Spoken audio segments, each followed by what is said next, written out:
everyone. It's been 400 years since I've made a video, so here we are. Welcome to the other side of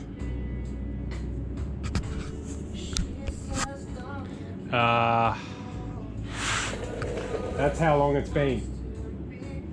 Alfa Romeo.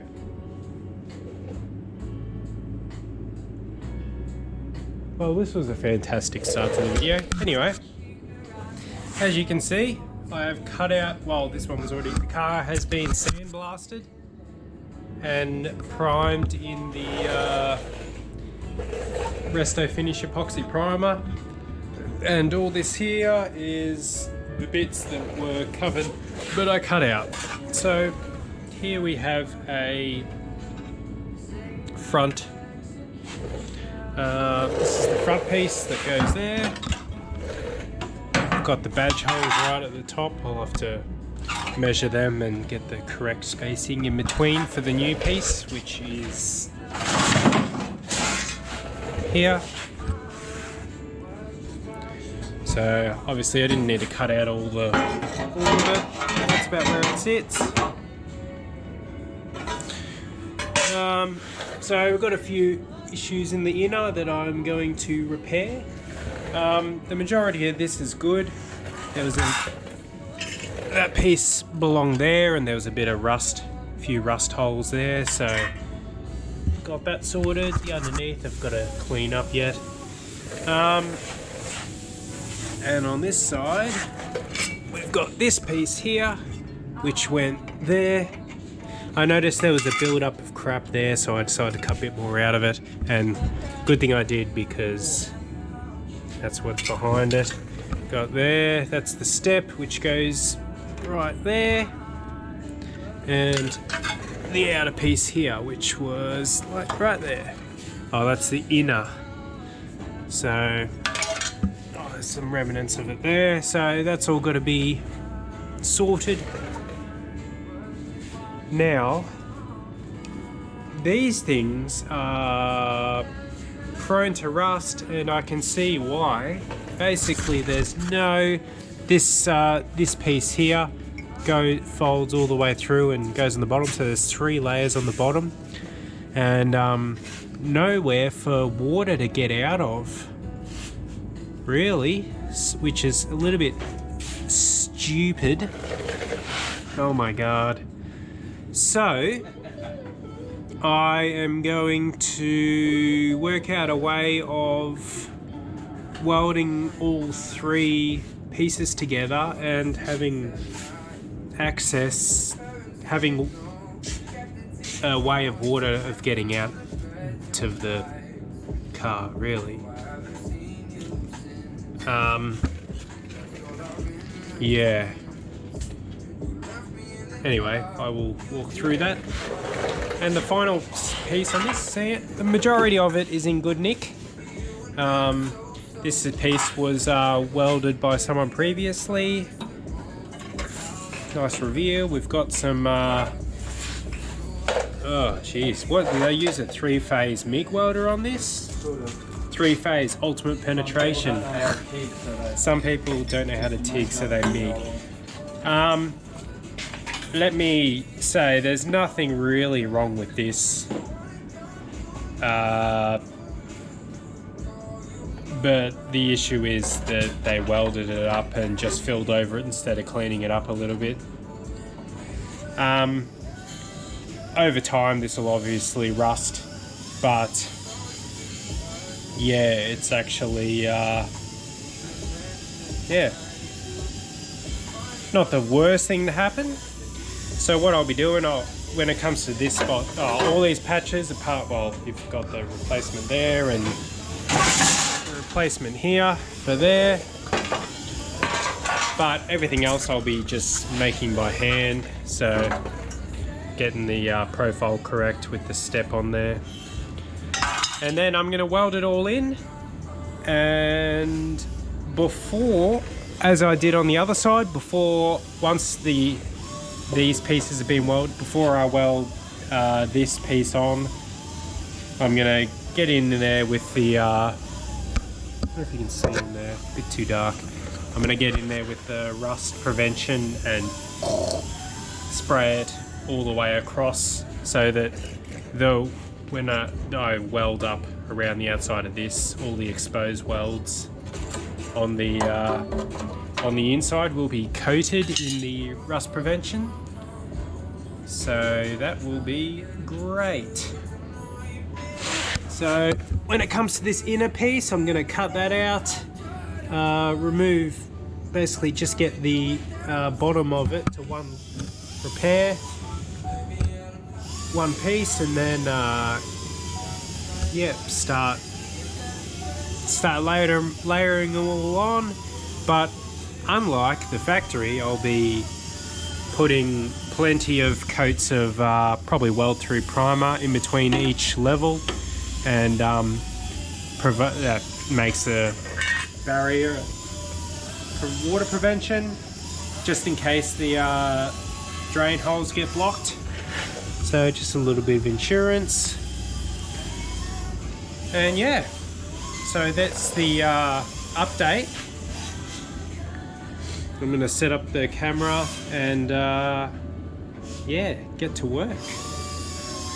Probably start off by, well, I've got to move this stand because it's actually in the way. I'm a bit of an idiot, so yep, I'll shift that to underneath that center rail there, and then yeah, start cutting.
So I basically just made this piece.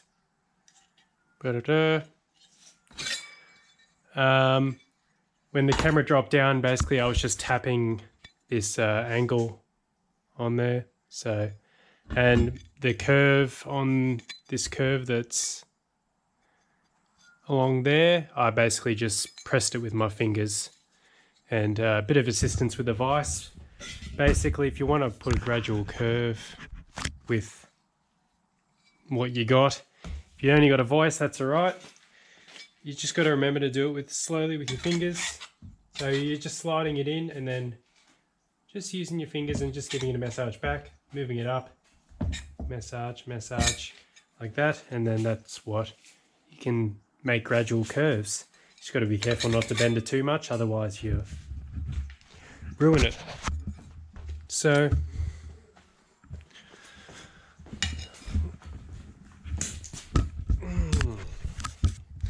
I left a bit of excess on the top. Right. Okay, so I have left a bit of excess on there to obviously trim off, but that looks pretty good. If anything, I've probably got a little, this edge is probably a little bit too big. So what I can do to fix that is actually bend it sort of down slightly to tighten that gap.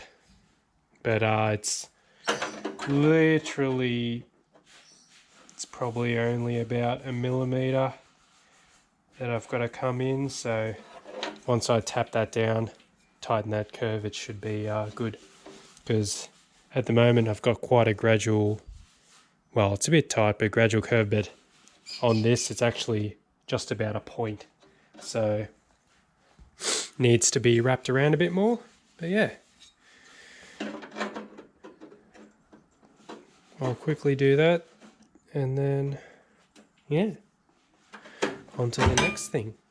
Oh, well, basically what I'm going to do is I've gone around all these bits, cleaned them up. Well, it doesn't look very clean, but I've put all rust converter on there.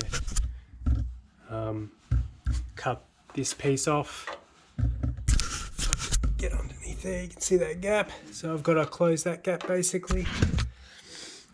And once I've got the rust converter, I've got the rust converter on that.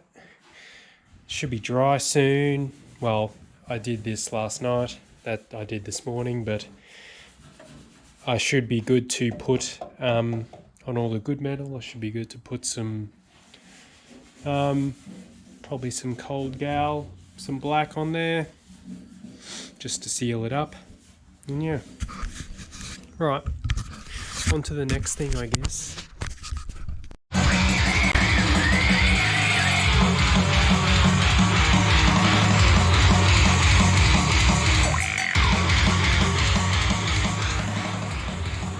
Right, so I let the camera charge for a bit. While I was doing that, I made a few pieces. So as you can see, I made this just replicating that. Bloody camera. Right, there we go. So like that. So just run it through the bead roller to sort of tighten the, make the curve. And that also slightly stretches the metal and strengthens it so that once you put this bead in, it won't shift around, and it has the advantage of also minimizing because you're already stretching it, it sort of strengthens it for welding, so it shouldn't warp as much if you do the exact same. Anyway, I'm not up for experiments. So alright, so that's the bead roller I use, just a pinch away, just like that. Pretty simple. So I was playing with this bottom curve a bit because the bottom is sort of a bit more gradual. So where's this bloody thing? Right. So that's got to fit just there, like that. It's got to go up a bit because I always leave excess.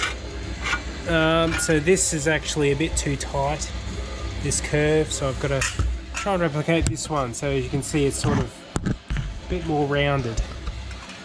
So, but that pinch from the bead roller definitely automatically makes it tighter. So it'll sit like that, and then that piece goes over the top, that replacement piece.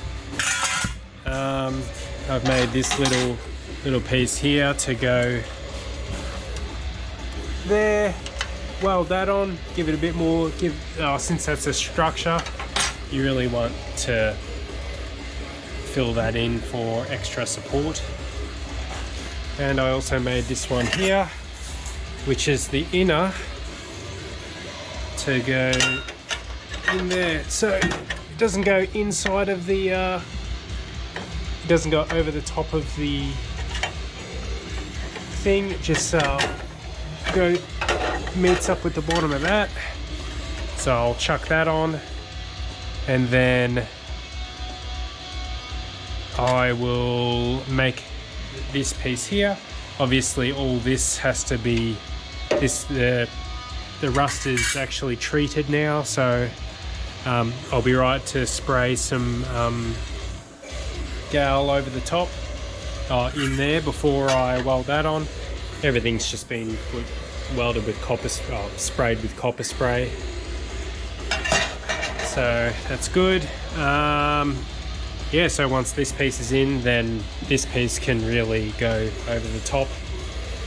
And yeah, get that piece in. That piece is done. Looking nice. I noticed there's a little bit of a dint there. I'm not sure whether I accidentally missed it with a hammer.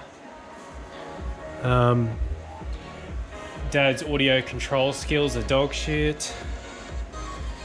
So yeah, we're progressing nicely, but it's raining and it's getting dark, so nothing.